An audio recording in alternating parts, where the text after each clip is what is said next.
PolyMarket is the cleanest signal in crypto right now. It's also where most traders quietly bleed money, making the same 3 mistakes over and over for years. I've watched it happen, I've done it myself. And once you see them, you can't unsee them. Fix even one and you'll outperform 80% of the order book. Let's get into it.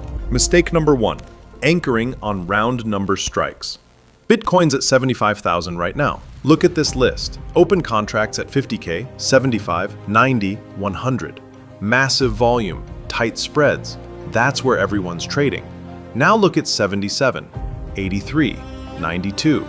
Crickets, 6 guys with $200 limit orders. Here's the problem. Bitcoin doesn't resolve at round numbers. On December 31st, it's going to close at 73,412 or 88,000 and change, or whatever, wherever it happens to be. The round numbers are psychologically meaningful. They are not mechanically meaningful, but the market prices them like they are. Here's the math. If spot is 75K, the implied probability of BTC above 90 and BTC above 88 should be about 3% apart. They're computing the same distribution. The curve only moves a few cents from one strike to the next. On PolyMarket, I've seen those 2 contracts trade 8 to 10 cents apart. Why? Because the 90K market has institutional flow, funds, market makers, real size. The 88K market has retail with limit orders. That kink in the curve, that's free money. If you can sit on a limit order at the off strike, you're getting paid for being patient, not for being smart. The fix is dead simple. Stop trading where everyone else is trading. The round numbers are crowded, the edge has been arbed out. Trade the off strikes, use limit orders, sit on them. The spreads are wider, but the edge is bigger than the spread. That's mistake 1. Mistake number 2, buying yes on 95-cent contracts. Here's a real one. BTC stays above 50,000 through April. Trading at 95 cents, yes. It feels like free money. Bitcoin's at 75. Of course it's not crashing to 50 in 3 weeks. Buy yes, easy 5%. Let me show you what you actually just did.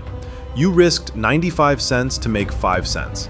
If everything goes right, Bitcoin behaves, no flash crash, no Mt. Gox repeat, no Trump executive order vaporizing the asset class, you make a 5.3% return, locked for 6 weeks.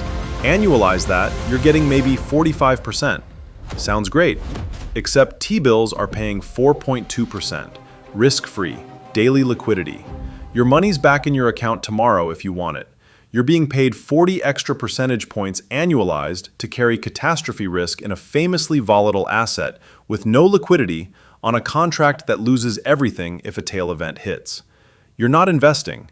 You're not even gambling. You're selling deep out-of-the-money insurance for less than the insurance is actually worth.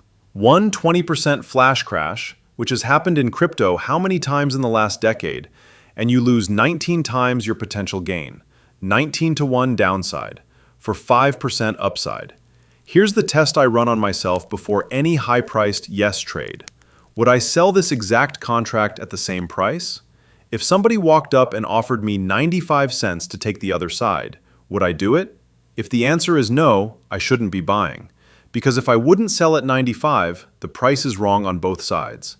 I just happen to be picking the side that loses big when it loses. The alpha on PolyMarket isn't in the 95s, it's in the 30s through 70s. That's where genuine disagreement lives. That's where being right by 10 cents is a 30% return, not a 0.5% return. Stop selling insurance for nickels. That's mistake 2. Mistake number 3. This is the one that costs people the most. Trading crypto Twitter instead of trading the order book. You see a thread go viral. Big account, blue check, 5,000 reposts. Bitcoin to 100K by June. Here's why. Followed by 20 bullet points and a chart with 3 lines on it. You feel something. You go open PolyMarket. You buy. Look at the contract. 18 cents, yes. The market thinks there's an 18% chance. 18. The viral thread implied something close to certainty. The market, where people are putting actual dollars on the line, not collecting likes, says 1 in 5. Who do you believe? Crypto Twitter is paid in engagement. PolyMarket traders are paid in dollars.